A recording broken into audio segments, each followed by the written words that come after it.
I ছেলে শোনো, I love you. এই কথা বলেই বন্যা সিফাতের শার্টের কলার টেনে গালে ঠাস করে একটা চুমু বসিয়ে দিল। সিফাত গালে হাত ডলতে ডলতে বলল, ছি, কি করলেন এটা? সুযোগ বুঝে আমার ইজ্জত এইভাবে নিয়ে নিলেন ম্যাডাম।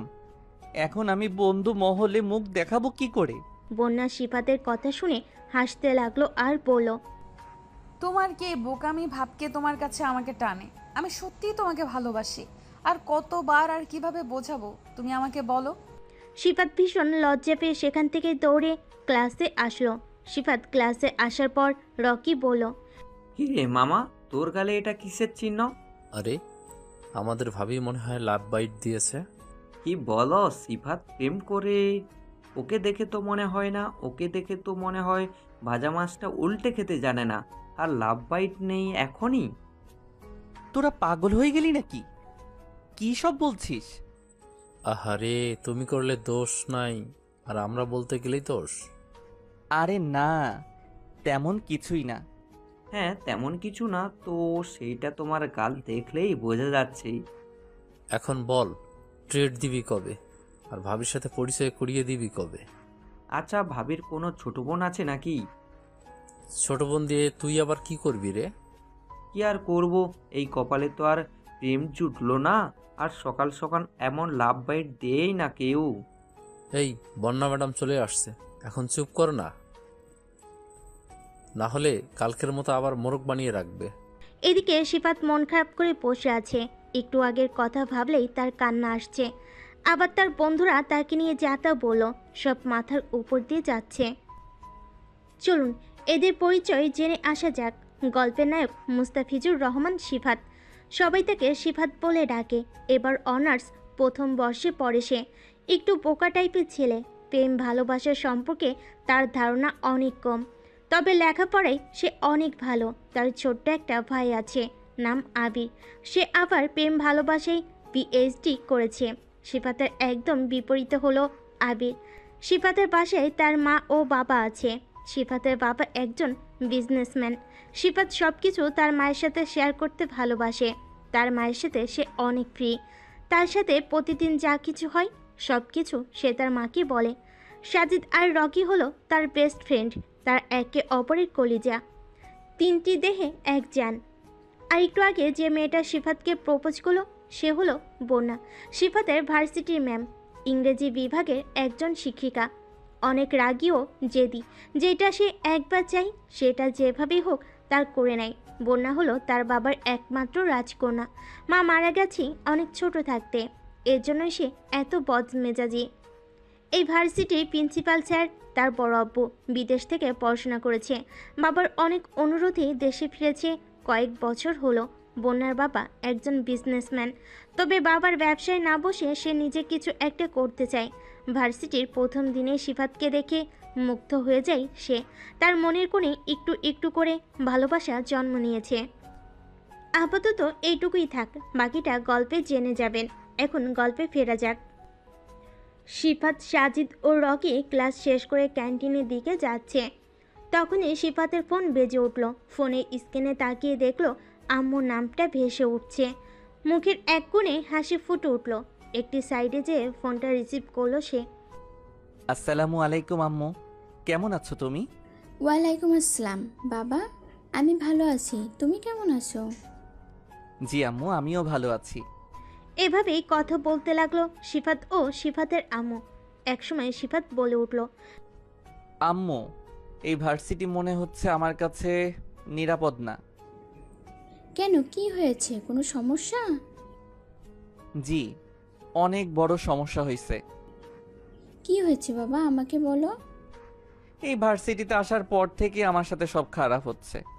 আজকে সকালেও ভার্সিটিতে আসার সময় একটা মেয়ের সাথে কি কিছু হয়েছে? আম্মু। কি হয়েছে বাবা? ওই ভার্সিটিতে কি মেয়েরা নিরাপদ না? মেয়েরা তো নিরাপদ, কিন্তু তোমার ছেলের নিরাপদ না। কি হয়েছে আমাকে সেটা বলো। তারপর কান্না কান্না কণ্ঠে সিফাতের সাথে ঘটে যাওয়া সব ঘটনা বলতে লাগলো তার আম্মুকে। কি ব্যাপার, শাশুড়ি আম্মার কাছে কি বলা হচ্ছে? আপনি এখানে? কার সাথে কথা বলছিস বাবা? আম্মু, তোমাকে পরে ফোন করছি, এখন রাখি। এই বলে ফোন রেখে দিল সিফাত। সামনের মেয়েটিকে দেখে অনেক ভয় পেয়ে গেল সে। না জানি এখন আবার কি করে তার সাথে। এসব ভাবলেই কান্না আসছে সিফাতের। সিফাতের মুখের অবস্থা দেখে হো হো করে হাসতে লাগলো বোনা। বোনার এমন হাসি দেখে সিফাত বলতে লাগলো, প্লিজ আমাকে কিছু করবেন না ম্যাডাম, আমি আপনার কি ক্ষতি করছি? বারবার কেন আমার সাথে এমন করেন? তুমি আমার অনেক বড় ক্ষতি করেছো মেরি জান। কি কি কি কি ক্ষতি করছি? ভয়ে ভয়ে কথাগুলো বলল সিফাত। সিফাতের এমন কাণ্ড দেখে বোনা একটা দুষ্টু হাসি দিয়ে বলল, এই পাগলা তো ভয় পাচ্ছ কেন? তোমাকে কি আমি মারবো নাকি? তুমি আমার মন কেড়ে নিয়েছো, এজন্য পানিশমেন্ট হিসেবে একটা পাপ্পা দেই। সিফাতের চুলে আলতো করে হাত দিয়ে আবারও দুষ্ট একটা হাসি দিয়ে চলে গেল বন্যা। সিফাত ওখানেই থ হয়ে দাঁড়িয়ে আছে। সে ভাবতে লাগলো, এই মেয়ে এত লুচু কেন? কথায় কথায় শুধু গায়ে হাত দেয়। ছি, এসব আমার বন্ধুরা দেখলে আমার মান সম্মান সব চলে যাবে। এসব ভাবতে ভাবতে ক্যান্টিনের দিকে রওনা দিল। কিরে মামা, হঠাৎ করে কোথায় হারিয়ে গিয়েছিলি? আরে বুঝছিস না, ভাবির কাছে গেছিল মনে হয়। কিরে মামা, তুই ভার্সিটিতে এসে এত বদলে গেলি। আগে তো মেয়েদের দেখলেই ভয় পেতিস। মনে হয় প্রেমের বাতাস লাগছে। কি শুরু করলি তোরা এসব? আম্মু ফোন করেছিল, আর সেই সকাল থেকে দেখছি তোর আমার সাথে এমন করছিস। সত্যি সত্যি আন্টি ফোন করেছিল তো? হ্যাঁ দোস্ত, আম্মু ফোন করেছিল। এভাবে ক্যান্টিনে আড্ডা দিতে দিতে ক্লাসের সময় হয়ে গেল। এক এক করে সব ক্লাস শেষ করে বাড়িতে চলে গেল সিফাত। সিফাত পাশে এসে নিজের রুমে ঢুকে পড়ল। সারাদিনের ক্লান্তিতে বিছানায় গা এলিয়ে দিতেই ঘুমের রাজ্যে প্রবেশ করলো সিফাত। অন্যদিকে আবির বাসায় ফিরে সোজা তার মায়ের কাছে গিয়ে হাজির হলো। মা তখন রান্নাঘরে রান্না করছে। আবির কিছুক্ষণ মায়ের দিকে চুপচাপ তাকিয়ে থাকলো। মা তার দিকে তাকিয়ে মুচকি হেসে বলেন, কি রে, এভাবে তাকিয়ে আছিস কেন? কিছু বলবি? আবির একটু হেসে বলল। আম্মু জানো, আজকে একটা মজার ঘটনা হয়েছে। মা হেসে বলল, আবার কি করলি? তোর মজার ঘটনা মানেই তো কোনো দুষ্টুমি। আবির গম্ভীর মুখে বলল। না আম্মু, দুষ্টুমি না, আসলে আমি কয়েকটা প্রেম করেছি। মা তখন পুরোপুরি থমকে গেলেন। রান্না করতে থাকা হাত থেমে গেল। বিস্ময় নিয়ে বলেন, তুই কি বললি? ক্লাস 9-এ পড়িস আর তুই প্রেম করছিস, তাও আবার কয়েকটা? আবির একটু লজ্জা পেয়ে বলল, হ্যাঁ আম্মু, কি করবো বলো, মেয়েগুলো তো এমনিই পছন্দ করে। আর আমি যে কিউট, আমাকে দেখলেই তো মেয়েরা ফিদা হয়ে যায়। মা তার কথায় আরো অবাক হয়ে বলেন, তুই কি সিরিয়াস? কতগুলো প্রেম করিস তুই? আবির গর্বের সাথে বলল। 4টা, আর সবাই আমার ভালো বন্ধু। মা এবার রেগে গিয়ে বললেন, আবির, ক্লাস 9-এ পড়িস, পড়াশোনায় মন দিবি, প্রেম টেমের ধান্দায় কেন? আবির আবারও হাসি দিয়ে বলল, আরে আম্মু, এত সিরিয়াস হবার কিছু নেই, আমি তো মজা করে বললাম। মা মাথা নাড়িয়ে বলেন, বন্ধু ভালো, কিন্তু প্রেম করার বয়স এখনো হয়নি। বড় হবি তখন দেখিস। এখন পড়াশোনায় মন দে। তুই যদি সিফাতের মতো সরল হতিস তাহলে নিশ্চিত থাকতাম। আবির এ কথা বলেই একটা দুষ্ট হাসি দিয়ে চলে গেল। মা মৃদু হাসলেন, তবে মনে মনে ভাবলেন, এই ছেলেটা যদি একটু সিফাতের মতো হতো। কিন্তু ওর এনার্জি কমানোর কোনো উপায় নেই। অন্যদিকে বন্যা নিজের রুমে বসে চোখ বন্ধ করে সিফাতের লাজুক মুখ আর বোকামির কথা মনে করতে লাগলো। তার কল্পনা শুরু হলো। সিফাত যদি একদিন এসে বলে, বন্যা আমি তোমাকে ভালোবাসি, তখন আমার কি প্রতিক্রিয়া হবে? ভাবতে ভাবতে বন্যা হেসে ফেলল। ওর মুখটা কিভাবে লাল হয়ে যাবে, আর আমি কেমন চুপ হয়ে যাব? সে ভাবছিল কিছুদিন আগে কলেজের অনুষ্ঠানে যখন সিফাত মঞ্চে দাঁড়িয়ে বক্তৃতা দিচ্ছিল, ওর হাত কাঁপছিল। আমি ওর পাশে দাঁড়িয়েছিলাম, আর মনে হচ্ছিল একটু যদি সাহস দিতাম তাহলে হয়তো ভালো কিছু বলতো। এমনকি পূর্ণা কল্পনায় সিফাতকে নিয়ে আরও কিছু মজার পরিস্থিতি তৈরি করলো। ধরি একদিন আমরা একসাথে পিকনিকে গেছি। আমি কিছু মজার কথা বলে সিফাত মাটিতে তাকিয়ে লজ্জা পাবে। সেদিন আমি তাকে বলবো, সিফাত তুমি তো কত ভালো। ও তখন নিশ্চয়ই বলবে, কই আমি তো কিছুই করতে পারি না। বন্যা আরও ভাবতে লাগলো। এখনকার ছেলেরা প্রেমের ব্যাপারে এত সিরিয়াস হয়, কিন্তু সিফাত তো কত সরল। সে ঠিক বুঝতেই পারে না যে আমি তাকে পছন্দ করি। এরপর সে ঠিক করে ফেলল। পরের বার আমি সিফাতের সাথে একটু বেশি খোলামেলা হব, হয়তো ওর ভয় কেটে যাবে আর আমাদের মধ্যে একটা ভালো বন্ধুত্ব তৈরি হবে। বন্যা তার ভাবনা থেকে বেরিয়ে এসে নিজের মাথার চুল আঁচড়াতে লাগলো। সে হাসতে হাসতে বলল, সিফাতকে নিয়ে অনেক কিছু ভাবছি, কিন্তু যদি ও ঠিক বুঝতে পারে যে আমি ওকে কত ভালোবাসি। এভাবে ভাবতে ভাবতে বন্যা বুঝতে পারল সিফাতের সরলতা তার জন্য এক নতুন অনুভূতি তৈরি করেছে। কখনো কখনো বোকামি প্রেমের শুরু। এই ভাবনা নিয়ে বন্যা সেদিনের কাজগুলো করতে লাগলো। সিফাত সকালে ফ্রেশ মুডে ঘুম থেকে উঠল, কোনো চিন্তা ভাবনা মাথায় নেই। দিনের শুরুটা বেশ ভালোভাবে হলো। দ্রুত প্রস্তুতি নিয়ে নাস্তা সেরে ভার্সিটির উদ্দেশ্যে বেরিয়ে পড়ল। রাস্তায় বেশ সুন্দর একটা হাওয়া বইছে, আকাশটাও বেশ পরিষ্কার। সিফাত গাড়ির জানালা নামিয়ে দিয়ে বাতাসের হালকা স্পর্শটা অনুভব করলো। ভার্সিটি যাওয়ার পথে সে একটু গান চালিয়ে দিল, মনটা আরও ফুরফুরে লাগছে।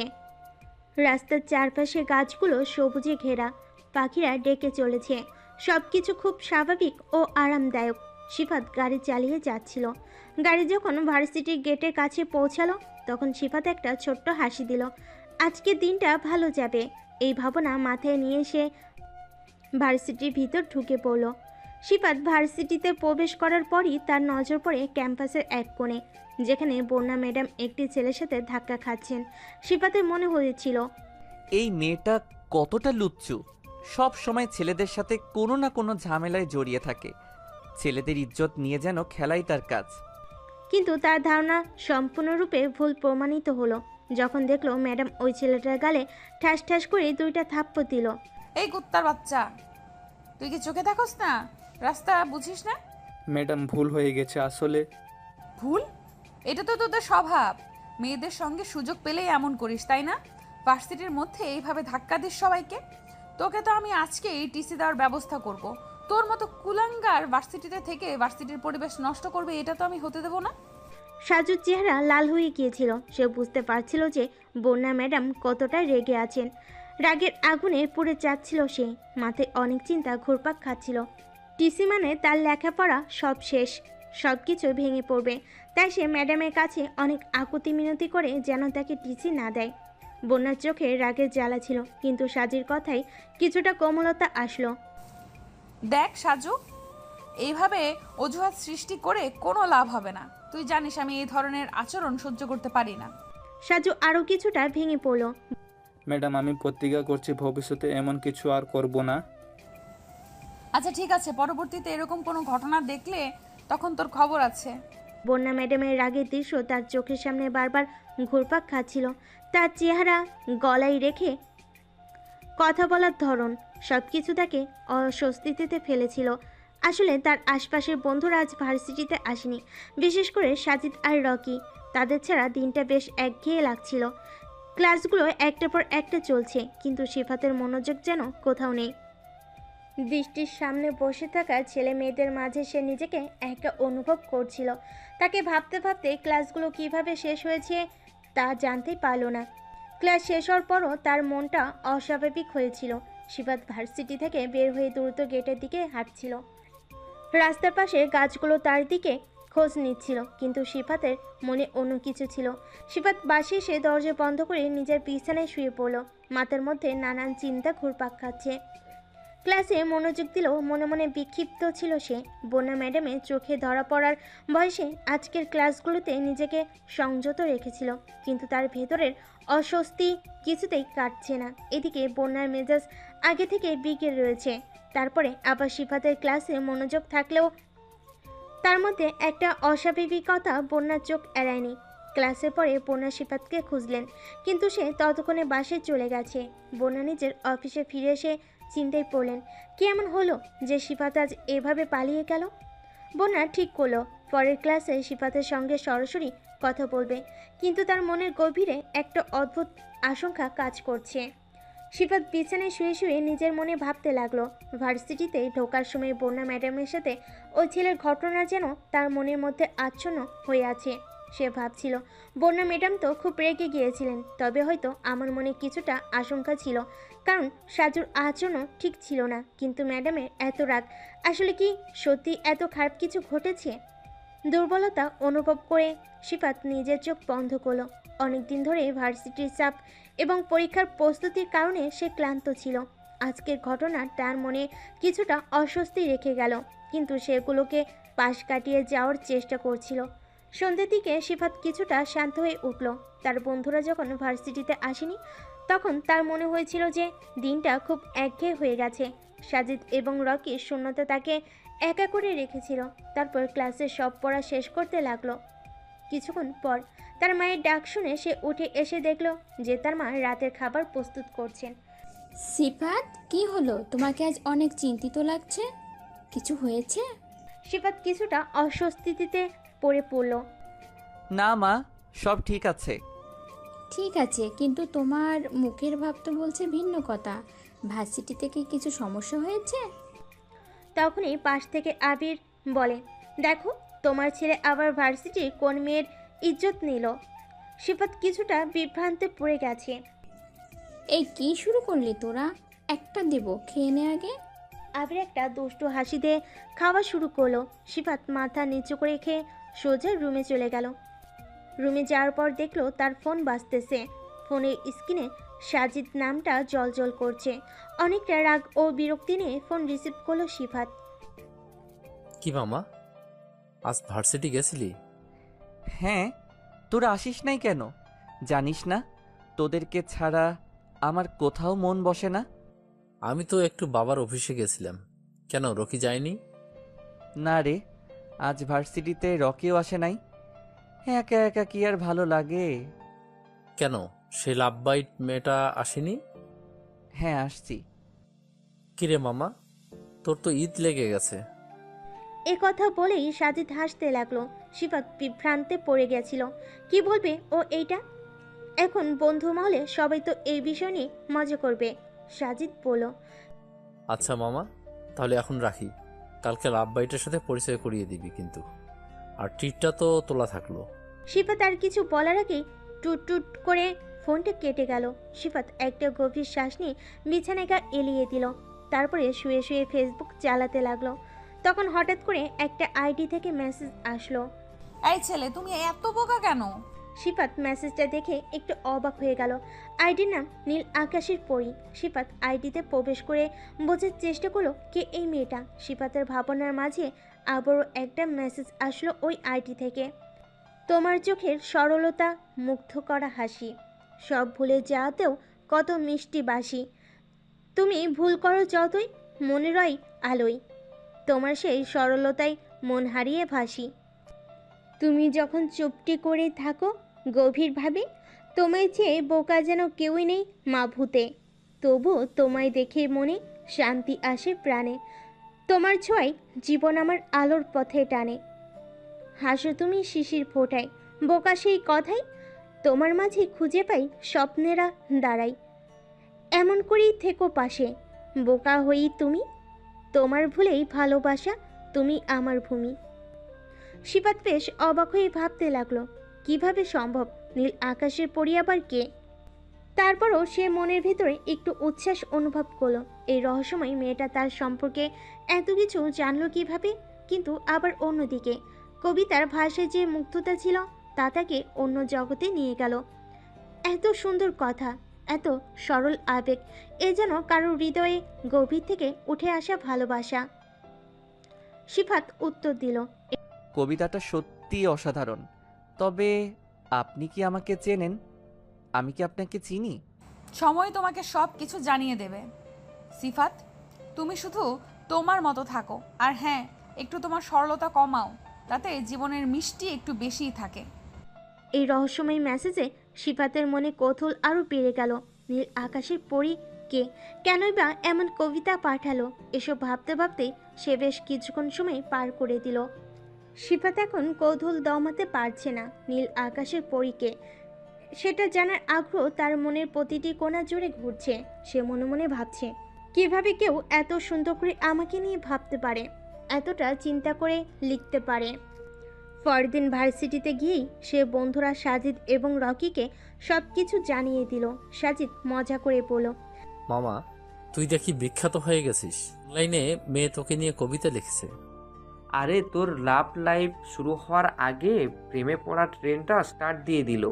সিফাত কিছুটা লজ্জে পেল, কিন্তু সে ঠিক করলো আজ ক্লাস শেষে নীল আকাশের পরীর আসল পরিচয় বের করার চেষ্টা করবে। সারাটা দিন ক্লাসে মন বসানো কঠিন হয়ে যাচ্ছিল তার জন্য। তার মাথায় বারবার সেই মেসেজ ঘুরছিল। ক্লাস শেষে সে সরাসরি বাসায় না গিয়ে ক্যাম্পাসের গেটে বসে অপেক্ষা করলো। তার বিশ্বাস ছিল নীল আকাশের পরই নিশ্চয়ই কোনো না কোনোভাবে ক্যাম্পাসে কেউ। সে ফোনে মেসেজ পাঠালো। আপনি কে? আমি আপনাকে চিনতে চাই। মিনিট কয়েক পরে উত্তর আসলো। সময় সব জানাবে সিফাত, কিছু জিনিস সরাসরি জানলেই মজা থাকে না। সিফাত ভেবে পেল না কেন এত রহস্য, তবে সেই রহস্যের জালে আটকে যাওয়াটা যেন তার কাছে এক ধরনের আকর্ষণ হয়ে উঠল। তখনই সামনে বন্যার আগমন। বন্যা সিফাতের দিকে একটা দুষ্ট হাসি দিয়ে এগোতে লাগলো। এই ছেলে আমার জন্য অপেক্ষা করছে বুঝি। সিফাত ভাবনার মাঝে এতটাই ডুবেছিল যে তার সামনে যে একজন দাঁড়িয়ে আছে সেটা সে বুঝতেও পারেনি। বন্যা সিফাতের শার্টের কলার ধরে পড়ল। এই ছেলে, কোন রাজ্যে হারিয়ে গেলে? আমি যে তোমাকে কিছু বলছি এটা কি শুনতে পাইতেছো না? হঠাৎ এমন কাণ্ডে সিফাত কিছুটা অবাক হয়ে গেল। এতক্ষণ তো ভালোই ছিল, এই মেয়েটার আবার আসার কি প্রয়োজন ছিল? এখন আবার কি করে কে জানে। সিফাত করুণ চোখে বন্যার দিকে তাকালো। এই ছেলে, এইভাবে তাকাও কেন? তুমি এইভাবে আমার দিকে তাকালে আমি নিজেকে কন্ট্রোল করতে পারি না যে। সিফাত তৎক্ষণাৎ চোখ নামিয়ে নিল। লজ্জায় মুখ লাল হয়ে গেছে ছেলেটার। বন্যা আলতো হাতে সিফাতের চুলে হাত দিয়ে বলল, আমার মনটা তো নিয়ে নিয়েছো অনেক আগে, অপেক্ষায় থাকলাম কবে আমাকে ঘরে তুলবে। এই কথা বলেই বন্যা সাইডে চলে গেল। সিফাত বাড়িতে আসার পর থেকে অনেক চিন্তিত, কোথাও সে মন বসাতে পারছে না। বিকেলের নরম আলোতে নিজের ঘরের জানালার পাশে বসে ফোন স্ক্রল করছিল। বাইরে হালকা বাতাস বইছিল, আর আকাশে সাদা মেঘের ভেলা যেন ধীরে ধীরে ভেসে বেড়াচ্ছিল। চারপাশের এমন মনোমুগ্ধকর পরিবেশও সিফাতের মন কোথাও স্থির হচ্ছিল না। তার মনের গভীরে একটা অস্বস্তি, একটা অদ্ভুত টানাপ্রণে কাজ করছিল। হঠাৎ করেই তার ফোনে একটি মেসেজ এলো। নীল আকাশে পরি মেসেজ করেছে। কেমন আছো? কেমন চলছে তোমার দিনগুলো? সিফাত এক মুহূর্ত থমকে গেল। নীল আকাশের পরীর মেসেজ এলেই তার মন অন্যরকম হয়ে যায়। তার অজান্তেই হালকা একটা হাসি ফুটে ওঠে ঠোঁটের কোণে। সিফাত দ্রুতই রিপ্লাই করলো, ঠিক আছি, কিন্তু একটা অদ্ভুত টানাপোড়েন বোধ করছি। কিছুক্ষণ অপেক্ষা করার পর আবার মেসেজ এলো। টানা পড়নে কেন? কিসের জন্য? সিফাত কিছুক্ষণ ভেবে উত্তর দিল। আমি জানি না। সিফাত পুরো ঘটনায় বেশ বিভ্রান্ত হয়ে পড়ল। বন্যা ম্যাডাম আর সেই রহস্যময়ী নীল আকাশে পড়ি তাকে দিনভর চিন্তায় রেখেছিল। নিজের মনের মধ্যে এক অদ্ভুত মিশ্র অনুভূতি কাজ করছিল। একদিকে ভার্সিটির ঘটনার কারণে কিছুটা অস্বস্তি, অন্যদিকে এই কবিতার সরলতা ও মুগ্ধতা তাকে নতুন করে ভাবাচ্ছিল। সে ভাবতে লাগলো, নীল আকাশের পরী কি সত্যি আমাকে চেনে? সে কে হতে পারে? কেনই বা এমন রহস্যময় মেসেজ পাঠালো? কিছুক্ষণ ফেসবুক ঘাটার পর সিফাত একটা সিদ্ধান্তে পৌঁছালো। হয়তো সমী এর সব উত্তর দিবে। তবে তার মনে কৌতূহল ছিল, এবং সিফাত জানত যে সে এত সহজে এটা নিয়ে শান্ত থাকতে পারবে না। কিন্তু আপাতত সে তার বইপত্র নিয়ে বসলো।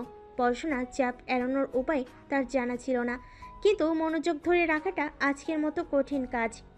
সিফাত বইয়ের দিকে তাকিয়ে রইল, কিন্তু মনটা যেন উড়ে যাচ্ছে দূরে কোথাও। নীল আকাশের পরীকে নিয়ে তার চিন্তাগুলো ক্রমশ জটিল হয়ে উঠছিল। কেনই বা তাকে এভাবে বার্তা পাঠাচ্ছে? আর বোনা, ওর আচরণও কিছুটা অদ্ভুত লাগছিল। একদিকে যেন মজা করছে, আবার অন্যদিকে যেন তার কথার ভেতরে লুকানো কিছু আছে। সন্ধ্যা নেমে আসতে শুরু করলো। বাইরের পাখিরা বাসায় ফিরছে, আর বাতাসে হালকা শীতলতা এসেছে। সিফাত বারবার ফোনের দিকে তাকাচ্ছে, যেন কিছু একটা অপেক্ষা করছে। সিফাতের মনে প্রশ্ন ঘুরপাক খাচ্ছিল, নীল আকাশের পরীকে সে কি সত্যিই তাকে চিনে, অথবা এটি কোনো গেম? নীল আকাশের পরীর আচরণও কিছুটা অদ্ভুত লাগছিল। কখনো যেন মজা করছে, আবার কখনো গভীর মনে কিছু ভাবছে। এক সন্ধ্যায় সিফাত ক্যাম্পাসের গাছতলায় বসেছিল। তার পাশে সাদা মেঘের ভেলা আকাশ ভাসছিল। হঠাৎ তার ফোনে মেসেজ এলো, নীল আকাশের পরী। তুমি কি জানো, কখনো কখনো আমাদের পরিচয় প্রকাশ না করাই সেরা। সিফাতের মনে কৌতূহল বাড়তে লাগলো। সে রিপ্লাই করলো, কেন কেন পরিচয় গোপন রাখতে হবে? মেসেজ আসতে দেরি হলো না। কারণ মাঝে মাঝে মানুষকে তাদের অনুভূতিতে ডুবতে দিতে হয়। পরিচয় জানা সবসময় জরুরি নয়। এই উত্তরটি সিফাতের আরও চিন্তায় ফেলে দিল। সে ভাবতে লাগলো, তাহলে কি সে অনুভূতি তাদের পরিচয়ের চেয়ে গুরুত্বপূর্ণ? সে কি সত্যিই নিজেকে নীল আকাশের পরী এর সঙ্গে যুক্ত মনে করছে? পরদিন ক্লাসের মাঝে সিফাত নীল আকাশের পরীকে মনে করতে লাগলো। সে জানতো সে এক অদ্ভুত টানাপোড়েনের মধ্যে রয়েছে। এই রহস্যময়ী তরুণীর কথা ভাবতে ভাবতে তার মন অস্থির হয়ে উঠছিল। সন্ধ্যা নেমে আসলো। সিফাত নীল আকাশের পরীর কথা ভাবতে ভাবতে হাঁটছিল। ঠিক তখনই আকাশ মেঘে ঢেকে গেল আর ঝুমঝুম বৃষ্টি নামতে শুরু করলো। সিফাত হঠাৎ থমকে দাঁড়িয়ে রাস্তার ধারে একটু আশ্রয় নিল। বৃষ্টি তার চুল আর শরীর ভিজিয়ে দিচ্ছিল, কিন্তু তার মনের মধ্যে চলছিল অন্যরকম ভাবনা। এমন সময় সামনে দিয়ে বোনার গাড়ি আসছিল। বোনা দূর থেকে সিফাতকে দেখতে পেয়ে গাড়ি থামিয়ে নামলো। এই সিফাত, এখানে কেন দাঁড়িয়ে আছো বৃষ্টিতে? কিছু না, বৃষ্টি উপভোগ করছি। বন্যা তখন গাড়ির দরজা খুলে বলল, আরে বৃষ্টিতে ভিজছো কেন? চলো গাড়িতে ওঠো, আমি তোমাকে বাড়ি পৌঁছে দিচ্ছি। কিন্তু সিফাত মাথা নাড়িয়ে মৃদু হেসে বলল, না আমি ঠিক আছি, আপনি যান ম্যাম। বন্যা সিফাতের এই জেদ দেখে কিছুক্ষণ তাকিয়ে রইল। তারপর সে ধীরে ধীরে সিফাতের কাছে এসে তার শার্টের কলার ধরে টেনে নিয়ে গাড়ির দিকে নিয়ে যেতে লাগলো। তুমি তো একদমই কথা শোনো না, চলো গাড়িতে। কিন্তু সিফাত তবুও দাঁড়িয়ে থাকলো। হালকা হেসে বলল, না ম্যাম, আমি একা যেতে পারবো। তখন দুজনেই পুরোপুরি বৃষ্টিতে ভিজে গেল। বন্যা হঠাৎ সিফাতের দিকে একটু ঝুঁকে নেশে ধরা চোখে বলল, এই ছেলে, তুমি কি জানো বৃষ্টিতে ভিজলে তোমাকে কত কিউট লাগে? সিফাত হঠাৎ লজ্জায় পড়ে গেল। তার মুখের দিকে তাকিয়ে বন্যা মিষ্টি করে হাসলো। সিফাত কিছু বলার আগেই বন্যা তাকে হালকা ধাক্কা দিয়ে গাড়ি থেকে টেনে নিয়ে গেল। বন্যার এমন আচরণে সিফাত অনেক অবাক হলো। সে কিছু বুঝে ওঠার আগেই বন্যা গাড়িতে উঠে সিফাতের উপর পড়ল আর নেশালো চোখে তাকিয়ে থাকলো সিফাতের দিকে।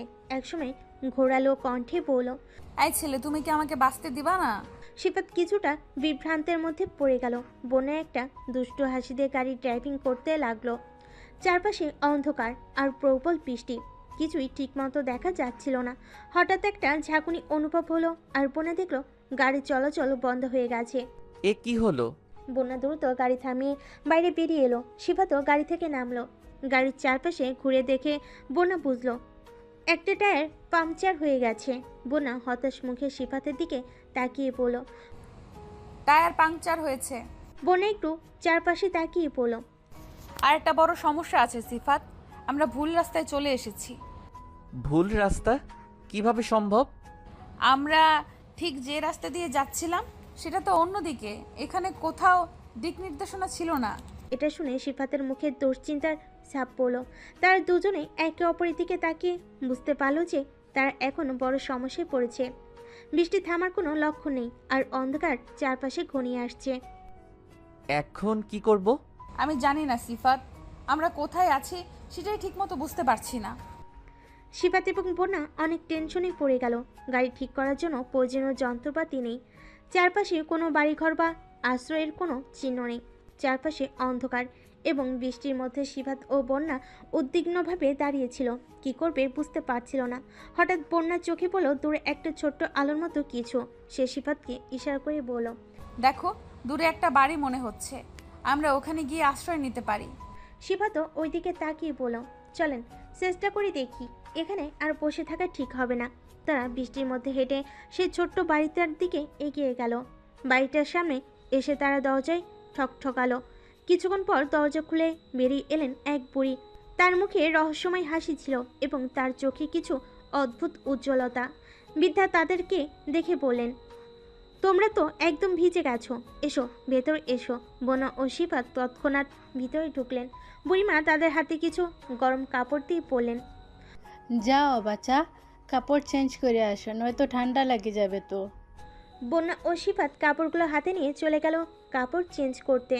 ড্রেস চেঞ্জ করে বন্যা ও সিফাত কৃতজ্ঞতার সাথে ভেতরে ঢুকলো। ঘরে ঢোকার পর তারা দেখতে পেল ঘরের ভেতরে আরও কিছু লোক বসে আছে। সবার চেহারা অদ্ভুত মনে হলো তাদের কাছে। কিছুক্ষণ কথা বলার পর হঠাৎই সবাই মিলে সিফাত ও বন্যার দিকে অদ্ভুতভাবে তাকাতে শুরু করলো, যেটা পূর্ণ ও সিফাত দুজনের কাছে অদ্ভুত লাগলো। একজন বৃদ্ধ লোক বলল, তোমরা এত সুন্দর জুটি, এখানে এসে তোমাদের বিয়ে না দিয়ে কিভাবে ছাড়ি? সিফাত অবাক হয়ে বলল, কি বলছেন?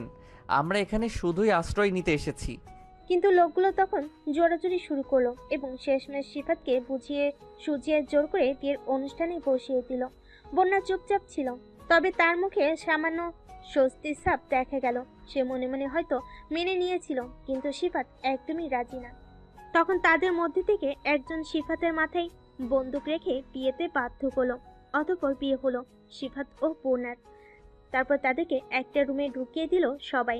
বন্যা হয়তো তাদের বিয়ের হতে অনেক খুশি, তবে এভাবে চায়নি, বিয়েটা অন্যরকম ভাবে হতে চেয়েছিল। অপরদিকে সিফাত ভাবছে এটা হয়তো বন্যার নতুন একটা গেম ছিল। সিফাতের মনে বন্যার জন্য একরাশ ঘৃণা ছাড়া আর কিছুই নাই। সিফাত রুমের দরজা আটকে দিয়ে বন্যাকে ঘৃণার দৃষ্টিতে বন্যাকে বলল, ছি ছি ছি ম্যাম, আপনার থেকে এটা কখনো আশা করিনি। তুমি আমার কথা বোঝার চেষ্টা করো। কি বুঝবো আর?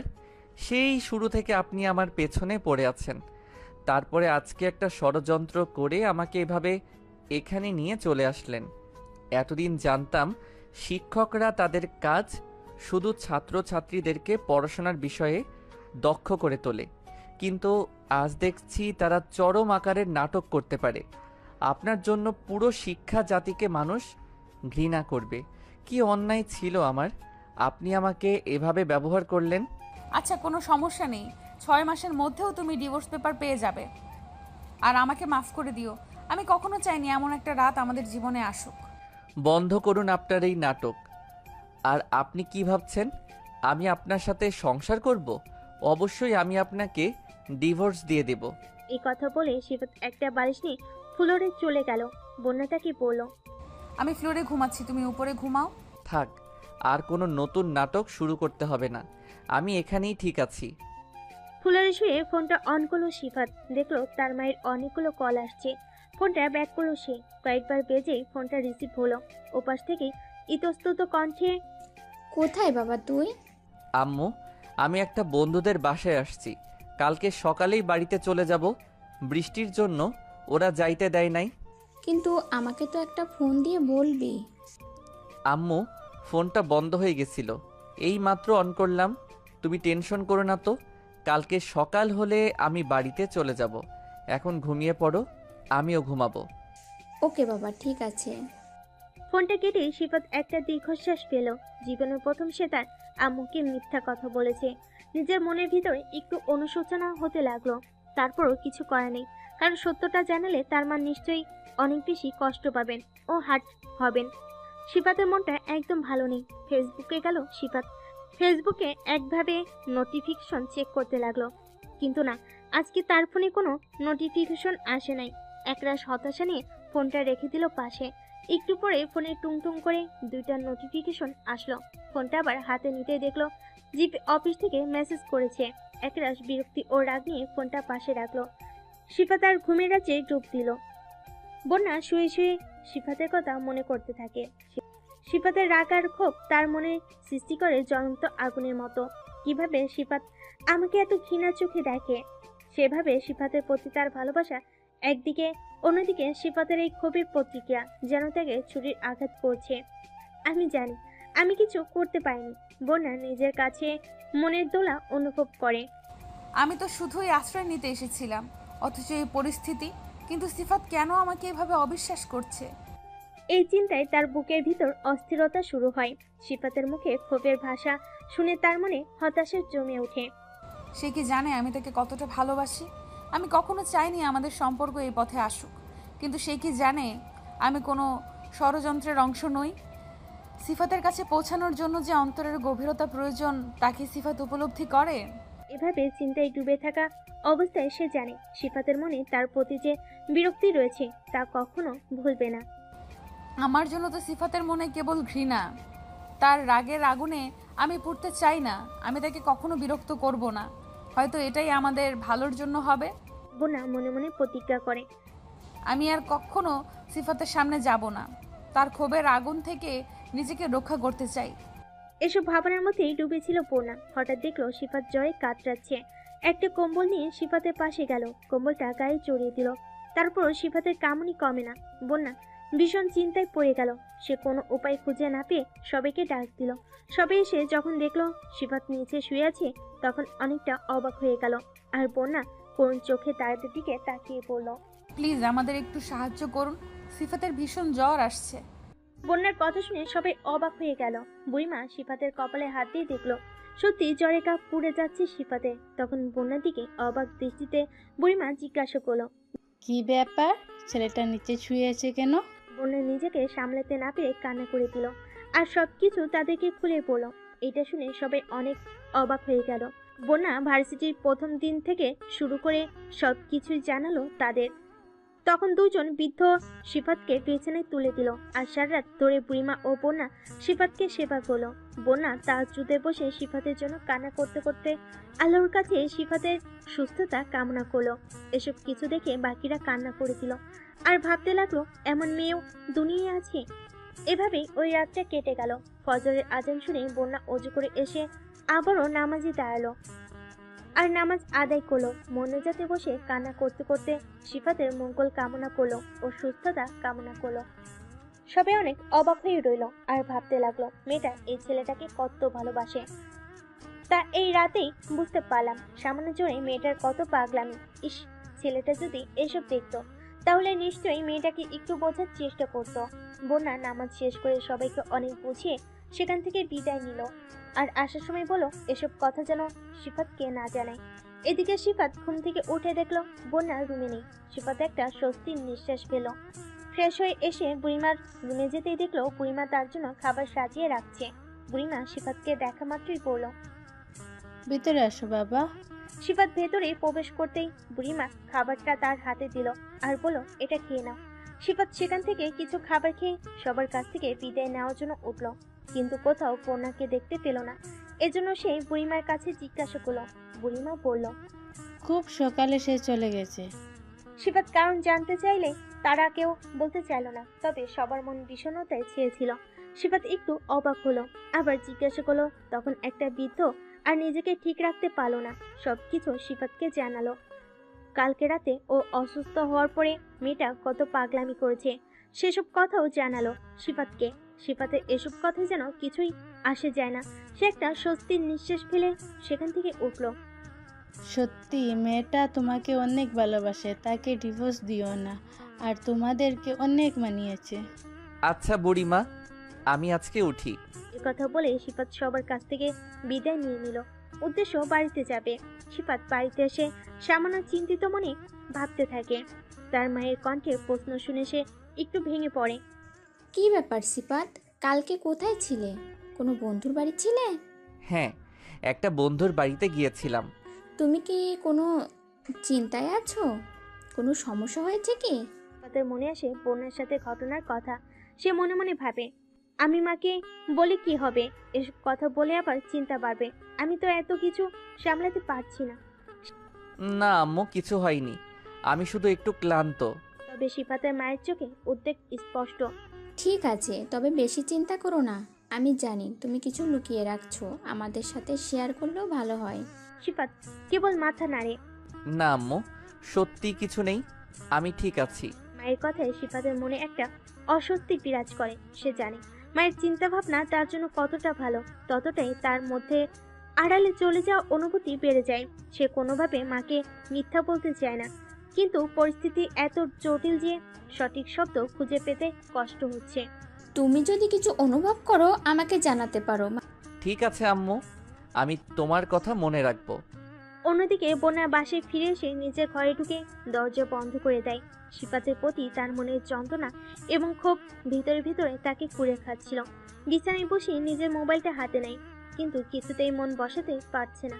সিফাতের কথাগুলো, তার রাগ আর ঘৃণার চাহনি বারবার মনে ফিরে আসছে। বন্যা ভাবে, সিফাতের কাছে থাকার চেষ্টা করেও কিছুই বদলায়নি। সে তো আমার ভালোবাসার কোনো মূল্যই দেয়নি। এভাবে নিজের জীবন আর নষ্ট করা যাবে না। তার মন কঠিন একটা সিদ্ধান্তের দিকে ঝুঁকে পড়ে। আমি এখান থেকে চলে যাব, খুব দ্রুতই চলে যাব। বিদেশে গিয়ে একটা নতুন জীবন শুরু করব।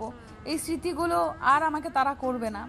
বিদেশে যাওয়ার সিদ্ধান্তটা অনেকদিন ধরেই মাথায় ছিল, কিন্তু সিফাতের জন্য সেটা বারবার পিছিয়ে দিচ্ছিল। এবার সে চূড়ান্তভাবে ভাবলো আর অপেক্ষা করা যাবে না, নিজের ভবিষ্যতের দিকে তাকানোই শ্রেয়। বোনা ধীরে ধীরে তার জিনিসপত্র গোছানো শুরু করে, পাসপোর্টটা টেবিলে রেখে বিমানের টিকিটের কথা ভাবতে শুরু করে। নিজের ভেতরে এক অদ্ভুত প্রশান্তি অনুভব করে, যেন এই নতুন সিদ্ধান্তটা তাকে মুক্তি দিচ্ছে। বিদেশে গেলে অন্তত এসব যন্ত্রণা থেকে মুক্তি পাবো। নতুন এক পৃথিবী, নতুন এক জীবন, সেখানে আর কেউ আমাকে কষ্ট দিতে পারবে না। তবে তার মন থেকে সিফাতের স্মৃতি পুরোপুরি মুছে ফেলা সহজ হবে না, এটা পূর্ণা জানে। তবু সে নিজেকে সামলাতে চেষ্টা করে। তখনই বোনেরা রুমে প্রবেশ করলো। কি হয়েছে মামুনি, কোথাও যাবে নাকি? হ্যাঁ আব্বু, আমাকে একটু এমার্জেন্সি লন্ডন যেতে হবে। কেন, কোনো সমস্যা হয়েছে? বোনা কিছুটা চিন্তিত ভঙ্গিতে বলল, আসলে আব্বু, আমার একটা বান্ধবীর আম্মু অনেক অসুস্থ, এজন্য আমাকে এমার্জেন্সি একটু যেতে হবে। প্লিজ আব্বু, না করো না, আর একটু পড়াশোনার বিষয়ে কাজও আছে।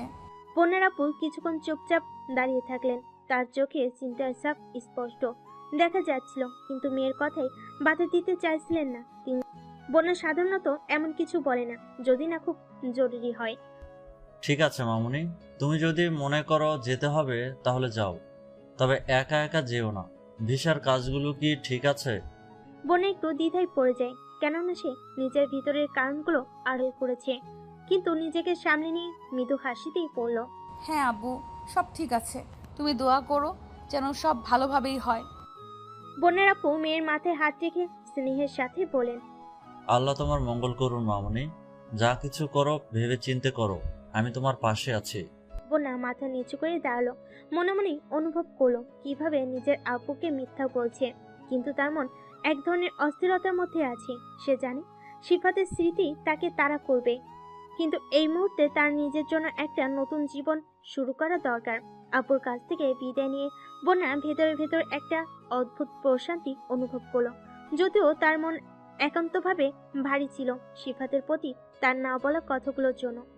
কিন্তু সে কোনোভাবেই এই স্মৃতি থেকে মুক্ত হতে পারবে না। বোনা জানে যে সিফাতের জন্য তার মনে যা অনুভব করেছে তার চিরদিন তার ভেতরে গভীর ক্ষত হিসেবে থাকবে।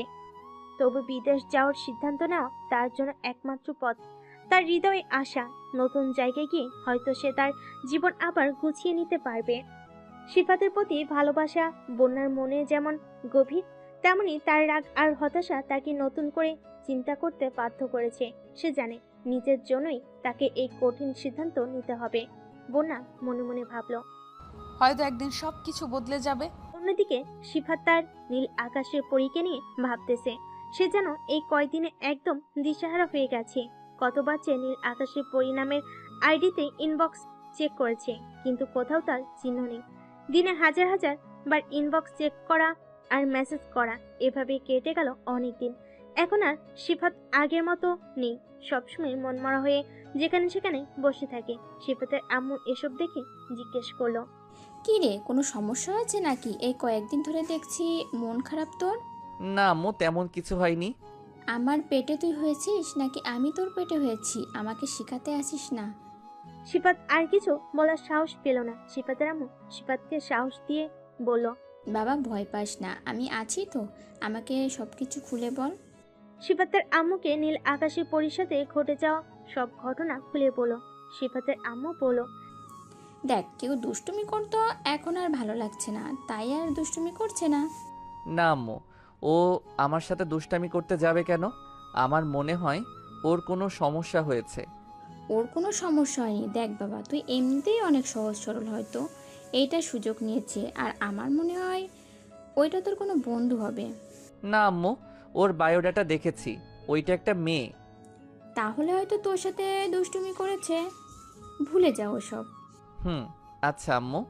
এভাবে সিফাতের জীবন কাটতে লাগলো। এখন আর ভার্সিটিতেও বন্যা নেই, তাকে আর কেউ অযথায় বিরক্ত করে না। তবে আগের কথা মনে হলে অটোমেটিক মুচকি হাসে সিফাত। আর নীল আকাশে পড়ি আসলে এটা কে, তার মনে অদ্ভুতভাবে জানার ইচ্ছা জাগে। মনে এক কোণে তার জন্য সুপ্ত ভালোবাসা জমিয়েছে সিফাত। প্রতিদিন সিফাত নীল আকাশের পরি নামের আইডিটা চেক করে, তাকে নিয়ে ভাবতে থাকে আসলেই কি তার সাথে মজা করেছে, নাকি সেও সিফাতের মতো তার মনে ভালোবাসার ঘর বুনেছে। একদিন হঠাৎ সিফাত দেখলো নীল আকাশে পরি অনলাইনে আসছে। সিফাত তড়িঘড়ি করে মেসেজ করলো। কেমন আছো তুমি? কোথায় ছিলে এতদিন? ভালো। কোথায় ছিলে? তোমার কি কোনো বিপদ হয়েছে? না, আমার কোনো বিপদ হয়নি। তুমি জানো তোমাকে আমি কত মেসেজ করেছি? না, আমি জানতেও চাই না, আর তুমি আমাকে কখনো মেসেজ করবে না। কিন্তু কেন?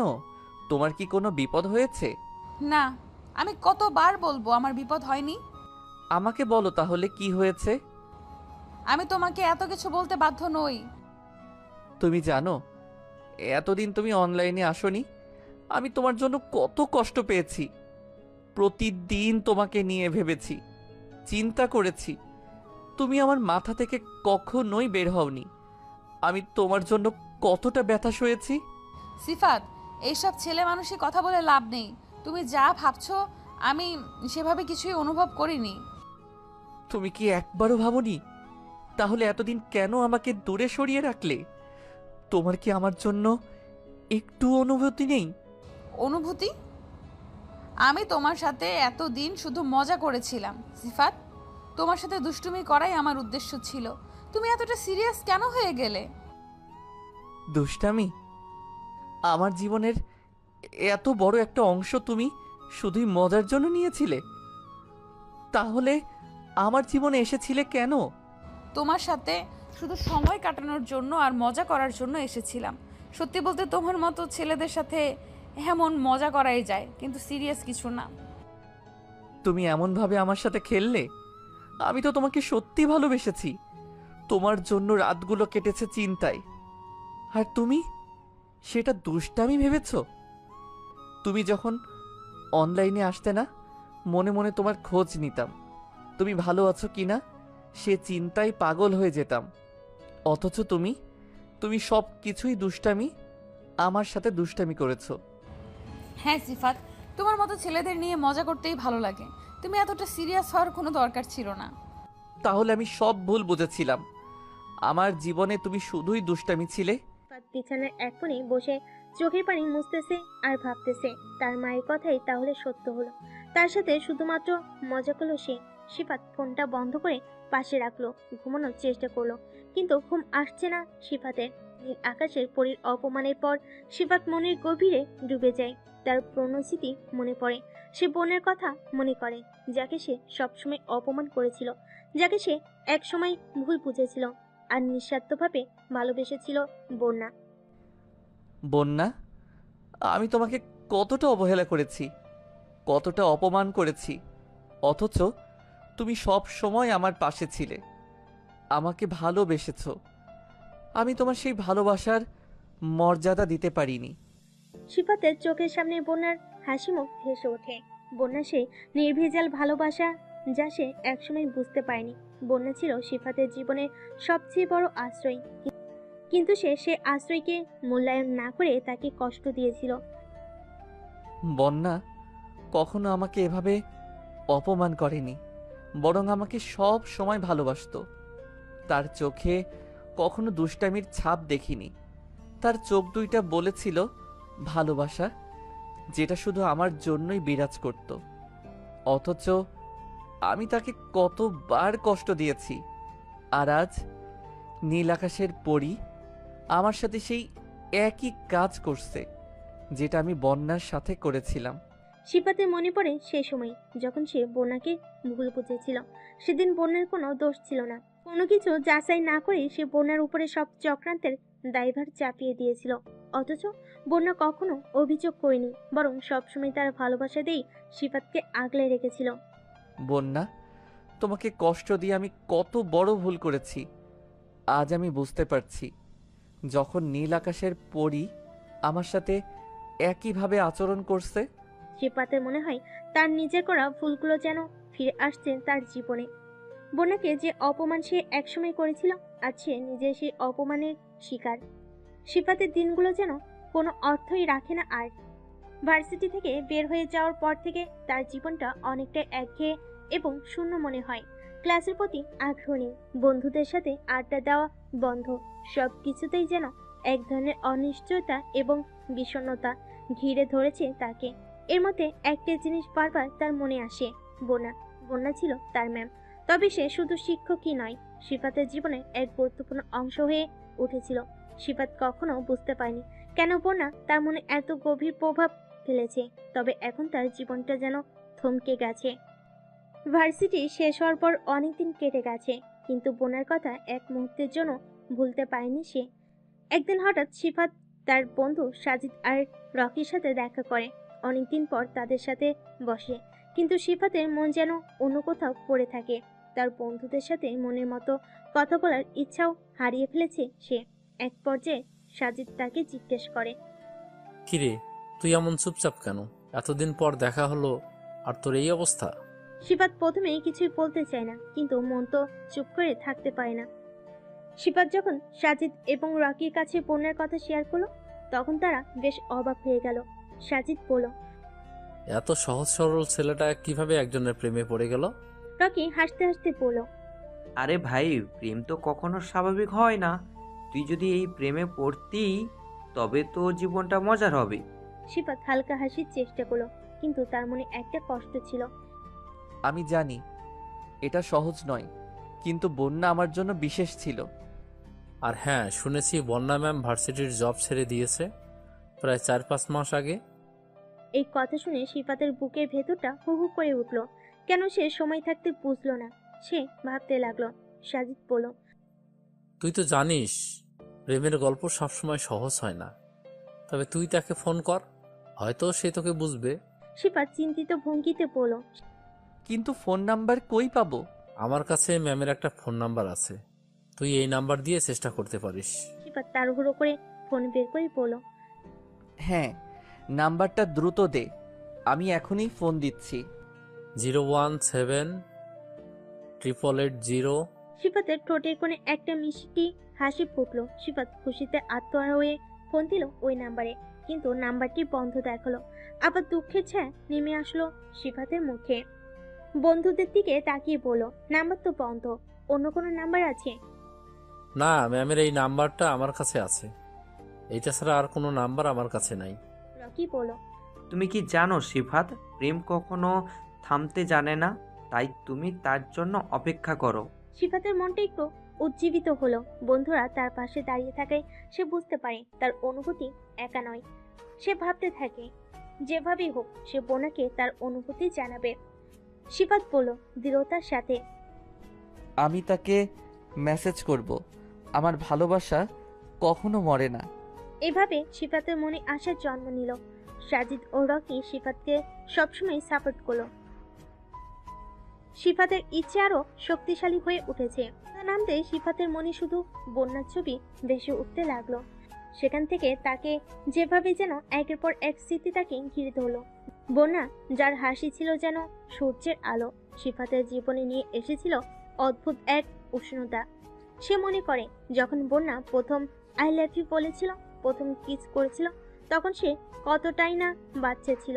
এসবের কিছুই যেন তার ধারণা ছিল না, অথচ আজকে সে সবকিছুই বুঝতে পারছে বা উপলব্ধি করছে। সিফাত বারবার ভাবছে কিভাবে সে তার কাছে পৌঁছাতে পারবে। বন্ধু সাজিদ এবং রকি যখন বলেছিল যে বন্যা ভার্সিটি থেকে জব ছেড়ে দিয়েছে, তখন তার হৃদয় একেবারেই ভেঙে গিয়েছিল। কিন্তু সে নিজেকে থামিয়ে রেখেছে, কারণ তার মনে ছিল যে এই দূরত্বেও তাদের সম্পর্ক সম্ভব। সে এখন বন্যার সঙ্গে কথা বলার চেষ্টা করছে, কিন্তু তার মনে অন্য কিছু ঘুরছে। সে জানে সিম চেঞ্জ হলে বন্যাকে ফোন দেওয়ার সুযোগ নেই, তবে সে মেসেজ করার চেষ্টা চালাচ্ছে।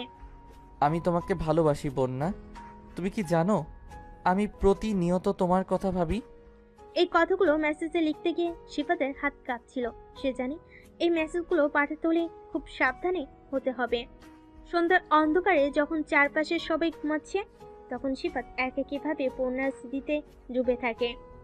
বন্যা, তুমি কোথায়? আমার হৃদয়ে তোমার জন্য যে জায়গা আছে তা কখনো পূর্ণ হবে না।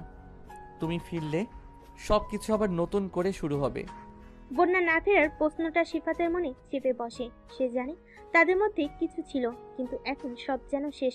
এই অন্ধকার রাতে সিফাতের হৃদয়ে একটাই চিৎকার, বন্যা, আমি তোমাকে আবার চাই। দেখতে দেখতে 4 বছর কেটে গেল। এখন অনেক বড় হয়েছে সিফাত, তবে বোনের কথা সে এখনো ভুলতে পারেনি। সিফাত ভার্সিটি লাইফ শেষ করে এখন বাবার বিজনেসে জয়েন করেছে। সারাদিন কাজ করে আর রাত হলেই বোনের কথা মনে করে। বোনের স্মৃতি ধরে এখনো আঁকড়ে আছে সিফাত। তবে এত বছরে কেউ জানে না সিফাত ও বোনার বিয়ের কথা। সিফাত নিজেও জানে না বোনা এখন কেমন আছে, কি করছে বা কোথায় আছে। সিফাত এই 4 বছরে অনেক খোঁজ নিয়েছে, কিন্তু কোথাও বোনার চিহ্নটুকু পায়নি। সিফাত দিনের বেলায় পরিবারের সাথে হাসি খুশি থাকলেও রাতের আধারে সে যেন নিজেকে আর সামলাতে পায় না। এখনো প্রতিনিয়ত মেসেজ করে বোনাকে। সিফাত একদিন শপিং মলে গিয়ে একটু বিরক্ত লাগছিল। অনেক দোকান ঘুরে দেখছিল, কিন্তু কিছুতেই মনে শান্তি পাচ্ছিল না। হঠাৎ সামনে একদম কাছেই বোনা। সাদা টপস আর জিন্সে সে অসাধারণ লাগছিল। সিফাতের হৃদয় একসাথে দ্রুত ধড়ফড় করতে শুরু করলো। সে ভাবছিল, এটা সত্যি হচ্ছে নাকি? আমি কি সত্যি বন্যাকে দেখছি? তার মনে হচ্ছিল এই সুযোগটা হাতছাড়া করা যাবে না। সে সাহস করে এগোতে চাইল, কিন্তু ঠিক তখনই বন্যা পাশে একটি দোকানে ঢুকে গেল। সিফাত কিছুই বুঝে উঠতে পারল না। তার মধ্যে এক ধরনের হতাশা কাজ করতে লাগলো। মনে হচ্ছিল যেন সমস্ত কিছুর মধ্যে বন্যা সরে যাচ্ছে।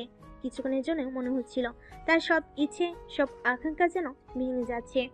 সে গভীর নিঃশ্বাস নিয়ে ভাবতে লাগলো। এটি তো সুযোগ, আমি তাকে কথা বলতে বলবো। কিন্তু যখন সে দোকানের ভিতর এগুতে লাগলো, বন্যা তখনই তার দৃশ্যপট থেকে সম্পূর্ণ হারিয়ে যায়। সিফাত বুঝতে পারছিল না কিভাবে আবার তার সামনে আসবে। হৃদয়ের মধ্যে তীব্র এক আশা আর দুঃখ বয়ে যাচ্ছিল, আর সে নিজেকে প্রশ্ন করতে লাগলো। এভাবে তো হবে না। সিফাত সেদিন হতাশা মনে বাসায় ফিরে আসে। অন্যদিকে বন্যা বাসায় ফিরে এসে এক ধরনের অস্বস্তি অনুভব করছিল। কেন সিফাত তার সামনে এলো? তার মনে হচ্ছিল সিফাতের মুখোমুখি হওয়ার মধ্যে যেন তার ভেতরকার সব কষ্ট আবার উন্মোচিত হচ্ছে। সে চায় না সিফাত তাকে আবার ঘৃণার চোখে দেখুক। এটা সহ্য করা তার পক্ষে একদমই অসম্ভব। বন্যা তার পুরাতন সিমটা ফোনে ঢুকে একটু নস্টালজিক হয়ে পড়ে। সিফাত তাকে এই পর্যন্ত অনেক মেসেজ করেছে। কিছু মেসেজ ছিল এরকম। প্রথমে আমি তোমাকে ভুল বুঝেছিলাম, কিন্তু এখন মনে হচ্ছে তোমার প্রতি আমার অনুভূতিগুলো শুধু বেড়ে চলেছে। আমি চাই তোমার সাথে আরও বেশি সময় কাটাতে, কারণ তুমি আমার জন্য অনেক গুরুত্বপূর্ণ। আমি জানি আমাদের মাঝে কিছু ভুল বোঝাবুঝি হয়েছিল, কিন্তু আমি তোমার কাছে ফিরতে চাই। আমার হৃদয়ে তোমার জন্য একটি বিশেষ স্থান আছে, এবং আমি চাই সেটি যেন কখনো ফাঁকা না থাকে। যতদূর যাই, তোমার চিন্তা সবসময় আমাকে অনুসরণ করে। তুমি আমার জীবন, আমার প্রেম। প্রতি রাতে যখন আমি ঘুমাতে যাই, তোমার কথা ভাবি। তুমি আমার স্বপ্নের রাজকুমারী। তুমি কি জানো তোমার অনুপস্থিতি আমার জন্য কতটা কষ্টকর? এত অপেক্ষা করিয়ে কোথায় চলে গেলে তুমি? আমার প্রতীক্ষার মাঝে তোমার অভাব অনুভব করছি। এতদিন পরেও আমি তোমাকে খুঁজছি। তুমি কি ফেরত আসবে? আমি না হয় ভুল বুঝেছিলাম, পাশে থেকে আমাকে সংশোধন করে নিতে। কেন চলে গেলে আমাকে ছেড়ে? আমার ভেতরে ভালোবাসা না জাগিয়ে কেন হারিয়ে গেলে এই সহজ সরল ছেলের প্রেমে পড়ে? এই ছেলেটাকে যদি নিজের মনের মতো করে নিতে না পারবে, কেন আসছিলে আমার জীবনে? বন্যা এসব মেসেজ পড়ে মুচকি হাসে। সে বুঝতে পারছে সিফাত তাকে অবশেষে ভালোবেসে ফেলেছে। অপর পাশে সিফাত প্রতিদিনের মতো আজকেও বোনাকে মেসেজ করলো। আজকে তোমাকে দেখলাম, একদম পরীর মতো দেখতে লাগছিল আমার মিষ্টি বউটাকে। বউ বললাম দেখে আবার রাগ করো না। আমার সাথে তো তোমার বিয়ে হয়েছেই, তাই না? হোক সেটা গোপনে, বিয়ে তো বিয়েই। বোনা মেসেজটা পড়ে মুচকি হাসলো। এদিকে সিফাতের আজ হঠাৎ মনে হলো বোনাকে ফোন করবে সে। সে জানে প্রতিদিনের মতো আজকেও ফোন বন্ধ দেখাবে। তারপরও হতাশ মনে ফোন করলো সিফাত। ফোন ঢুকছে দেখে সে খুশিতে আত্মহারা হয়ে পড়লো। কয়েকবার ফোন বাজলো, কিন্তু কেউ ফোন তুললো না। এভাবে আরো কয়েকবার ফোন দিল সিফাত। অবশেষে ফোন রিসিভ হলো। হ্যালো, আসসালামু আলাইকুম। ওয়ালাইকুম সালাম। সিফাত খুশিতে দিশেহারা হয়ে গেল। কি বলবে সে যেন খুঁজে পাচ্ছে না। এই মুহূর্তে তার ডিকশনারিতে সব শব্দ হারিয়ে গেছে। অপর পাশে বোনা হ্যালো হ্যালো বলেই যাচ্ছে, আর সিফাত খুশিতে আত্মহারা। সিফাত একটু শান্ত হয়ে বলল। কেমন আছো তুমি? কে বলছেন আপনি? বোনা এমন একটা ভাব নিল যেন সে বুঝতে পারেনি এইটা সিফাত। আরে আমি সিফাত, মোস্তাফিজুর রহমান সিফাত, আপনার বিয়ে করা বর। কোন সিফাত? আমি সিফাত নামের কাউকে চিনি না। সিফাত দুঃখ ভরা ক্লান্তে বলল। প্লিজ মজা করো না, আমি তোমাকে অনেক ভালোবাসি।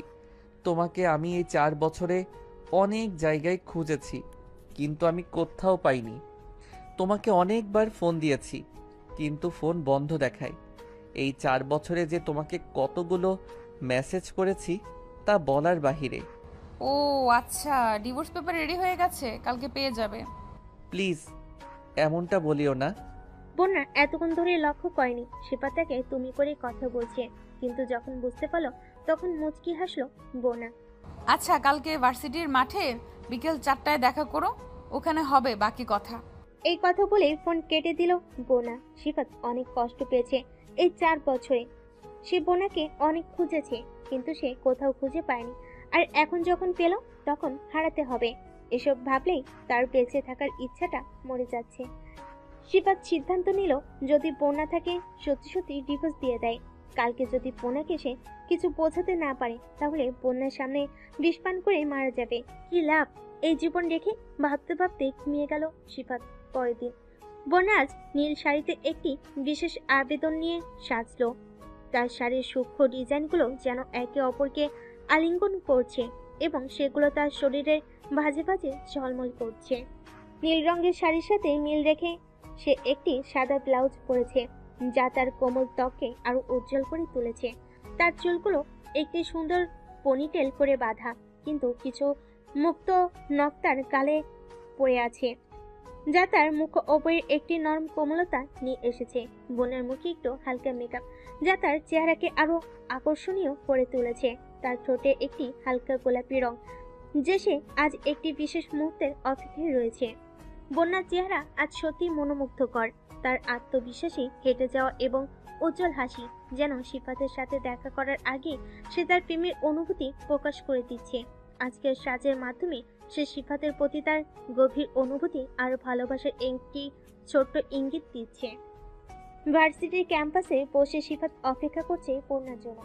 সিফাত একটি সাদা শার্ট পরেছে, যা তার গায়ের রঙকে আরো উজ্জ্বল করে তুলেছে। শার্টের সাথে একটি নীল জিন্স প্যান্ট পরেছে, যা তার লুককে আভিজাত্যময় করেছে। তার চুলগুলো নিটলি স্টাইলড এবং কিছুটা ছোট রাখা, কিন্তু সিফাতের চোখে মুখে আতঙ্ক ও ভয়। সাথে একটি সাদা ঘড়ি রয়েছে, যা তার হাতের দিকে আলো ঝলমল করছে, আর ছোট্ট একটা বিশেষ শিশির। যদি বন্যা তাকে সত্যি সত্যি ডিভোর্স দিয়ে চলে যায়, তখন সে এটা পান করে মারা যাবে। সিফাতের অপেক্ষার প্রহর ঘনীভূত হচ্ছে। হঠাৎ করে ক্যাম্পাসের দূর থেকে একটি পরিচিত ছায়া সামনে আসতে শুরু করে। সেটি ধীরে ধীরে স্পষ্ট হতে থাকে। নীল শাড়িতে সেজে ওঠা বন্যা তার পা চলার সঙ্গে সঙ্গে যেন চারপাশে এক ধরনের কোমলতা ছড়িয়ে পড়ে। বোনের মুখে একটি মৃদু হাসি, তবে সিফাতের দিকে চোখ পড়লেই তা দ্রুত ভেঙে যায়। তার চোখের উজ্জ্বলতায় একটা আতঙ্ক এবং সংকোচ দেখা যায়। সিফাতের হৃদয়ে রক্তের চাপ বাড়তে থাকে, মনে হচ্ছে সময় থেমে গেছে। বন্যা এসে সিফাতের সামনে দাঁড়ালো। সাদা শার্ট পরা সিফাতের আতঙ্কিত মুখোপরি দেখে তার চোখে কৌতূহল এবং কিছুটা দয়া স্পষ্ট। সে জানে আজকের কথাবার্তার জন্য প্রস্তুতি নিতে হবে। এতদিন কোথায় ছিলে তুমি? সিফাত গম্ভীর স্বরে বলল।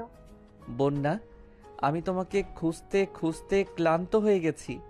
এই 4 বছরে আমি তোমাকে অনেকবার মিস করেছি। বন্যা কিছুটা সংকোচে পড়ে গেল, কিন্তু তার মুখে উপরে কিছুটা রক্ষণশীল। আমি জানি সিফাত, তবে আমাদের কিছু আলোচনা করতে হবে। সিফাত মনে মনে প্রস্তুতি নিল, কিন্তু সে জানে আজ তাদের সম্পর্কের ভবিষ্যৎ নির্ধারণের সময় এসেছে। বন্যা ধীরে ধীরে সিফাতের সামনে দাঁড়িয়ে এক নিঃশ্বাসে বলল, আমার কাছে একটা সিদ্ধান্ত এসেছে। আমি ভাবছি আমাদের সম্পর্ককে শেষ করে দেওয়া উচিত। সিফাতের চোখে আতঙ্ক আর অবিশ্বাসের ছাপ। সে জানে এই কথাগুলো শুনতে চাইছে না, কিন্তু তা শুনতে হলো। তার হৃদয়টা যেন চূর্ণ বিচ্ছিন্ন হয়ে গেল। কিন্তু কেন বন্যা? তুমি তো আমার জীবনের অংশ। আমি তোমাকে ছাড়া ভাবতেই পারি না। মনে একটু নিচে তাকালো, তারপর বলল, তুমি জানো আমাদের বিপদ অনেক বদলে গেছে।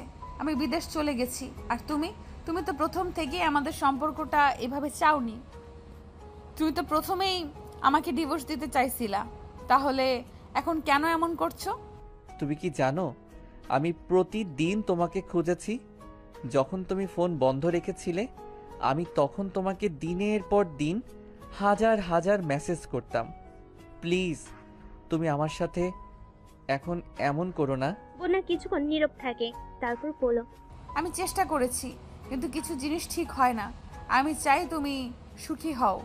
আমি কখনো তোমাকে ভুলতে পারবো না। সিফাত তার কাঁধে হাত রাখলো। কিন্তু আমার সুখ তোমার সঙ্গে। আমরা সবকিছু কাটিয়ে উঠতে পারি, শুধু আমাদের একে অপরকে দরকার। বন্যা সিফাতের চোখের দিকে তাকে গভীর একটি নিঃশ্বাস পেল। সিফাত, আমি জানি তুমি আমাকে ভালোবাসো, কিন্তু আমাদের সম্পর্কটি আর আগের মতো নেই। আমি জানি তুমি এখনো আমার জন্য অপেক্ষা করছো, কিন্তু আমি তোমাকে এখন সঠিকভাবে ভালোবাসতে পারবো না। আমাদের পক্ষে আলাদা হওয়া ভালো। সিফাতের চোখে একটানা জল এসে গেল। তুমি কি মনে করো আমি তোমাকে এত সহজে ছাড়তে পারবো? বন্যা তার কণ্ঠে সহানুভূতি নিয়ে বলল, না না, আমি জানি এটা কঠিন, কিন্তু তুমি জীবনে এগিয়ে যাওয়ার জন্য শক্তিশালী। আমি চাই তুমি নতুন করে শুরু করো। সিফাত তখন তার প্যান্টের পকেট থেকে বিশেষ শিশিটা বের করে বলল, তুমি আমাকে ডিভোর্সের কথা বললে, আমি এটা খেয়ে নেব। আমার জীবন থেকে তুমি যদি এভাবে চলে যাও আমি আর বাঁচতে চাই না। বন্যা অবাক হয়ে সিফাতের দিকে তাকায়। এটা কি বলছো? তুমি কি মজা করছো? এমন কিছু বলো না। এটা মজা নয় বন্যা, আমি তোমাকে ভালোবাসি। তোমাকে ছাড়া আমি বাঁচতে পারবো না। বন্যা তার কথার আবেগপূর্ণ হয়ে গেল। সিফাত, আমি চাই তুমি ভালো থেকো। আমি চাই তোমার জীবনে সুখ আসুক। সিফাত মাথা নিচু করে বিশেষ শিশিটা হাতে ধরে রেখেছে। তুমি যদি সত্যি আমার জন্য চিন্তা করো তবে আমার হাতে বাঁচানোর সুযোগ দাও। সিফাত, আমি চাই তুমি সুখী হও, কিন্তু এভাবে নয়। আমি চাই তুমি নিজের জন্য বাঁচো। আমি তোমার সাথে থাকলেই সুখী হব। তুমি যদি সত্যি আমার জন্য কিছু করো তবে আমাকে আরেকটা সুযোগ দাও। আমাদের ভালোবাসার শেষটা এভাবে হতে পারে না। সিফাত, আমি তোমাকে বুঝতে পারি। আমি জানি তুমি আমাকে ভালোবাসো, কিন্তু আমাদের জীবন এত সহজ নয়। তুমি তো জানো আমি চাই না তুমি এমন পরিস্থিতিতে পড়ো। সিফাতের গলা ভারী হয়ে গেল। সে ধীরে ধীরে বলল, আমাদের ভালোবাসা সহজ নয় সেটা আমি জানি, কিন্তু এটা এমনভাবে শেষ হতে পারে না বন্যা। আমি তোমার সাথে আবার সব শুরু করতে চাই। বন্যা চুপচাপ দাঁড়িয়ে রইল। সে বুঝতে পারল সিফাত তাকে সত্যি হারাতে চায় না। কিছুক্ষণ পর বন্যা গভীর শ্বাস নিয়ে বলল, আচ্ছা সিফাত, আরেকটা সুযোগ দাও, তবে এটাই শেষ। কিন্তু মনে রেখো, আমাদের সম্পর্ককে ঠিক রাখতে হলে দুজনেরই অনেক কিছু করতে হবে। সিফাতের চোখে আনন্দের ঝলক দেখা গেল। সে ধীরে ধীরে বিশেষ শিশিটা সরিয়ে ফেলে বলল, তুমি যা চাও আমি সব কিছু করতে রাজি, শুধু তুমি আমার সাথে থাকো। বন্যা হঠাৎ হাসলো, একটু মজা মিশ্রিত কণ্ঠে বলল, আমি জানতাম তুমি আমাকে ভালোবাসো সিফাত, কিন্তু তুমি আমাকে এতটা ভালোবেসে ফেলেছো সেটা আমি বুঝতে পারিনি। এই জন্য তোমাকে একটু পরীক্ষা করলাম। সিফাত বিস্মিত হয়ে তাকিয়ে রইল। কিছু না বুঝে প্রশ্ন করলো। তুমি কি বলতে চাইছো বন্যা? তার দিকে চোখ মিটমিট করে বলল, এই পুরো নাটকটা আমার তৈরি। এতক্ষণ যা করলাম সেটা সম্পূর্ণ নাটক ছিল, আর ওই নীল আকাশের পরি আইডিটাও আমারই ছিল। সিফাত চমকে উঠল। তুমি সবকিছু জানো? বন্যা মাথা নাড়ল। হ্যাঁ সিফাত, তোমাকে ফিরে পেতে আমি এই সব কিছু করেছি। আমি চেয়েছি তুমি নিজেই বুঝতে পারো তুমি আমাকে কতটা ভালোবাসো। সিফাত হতবাক হয়ে বোনের দিকে তাকিয়ে রইল। তার হৃদয়ে এক অদ্ভুত প্রশান্তি নেমে এলো। সে ধীরে ধীরে হাসলো এবং বলল, তাহলে তুমি পুরোটা সময় আমাকে নিয়ে খেলা খেলছিলে? বোনা হেসে বলল, না, খেলা না, তোমাকে পরীক্ষায় ফেলেছিলাম আর তুমি সফল হয়েছো সিফাত। সিফাতের চোখে আনন্দের ঝলক ফুটে উঠল। সে হেসে বলল, তাহলে এই পরীক্ষা শেষ, এবার আমাদের নতুন জীবনের শুরুটা করি। এভাবেই তাদের সম্পর্কের এই গুরুত্বপূর্ণ পর্বটি শেষ হয়, যেখানে ভুল বোঝাবুঝি এবং নাটকীয়তার পরও ভালোবাসায় জয়ী হয়।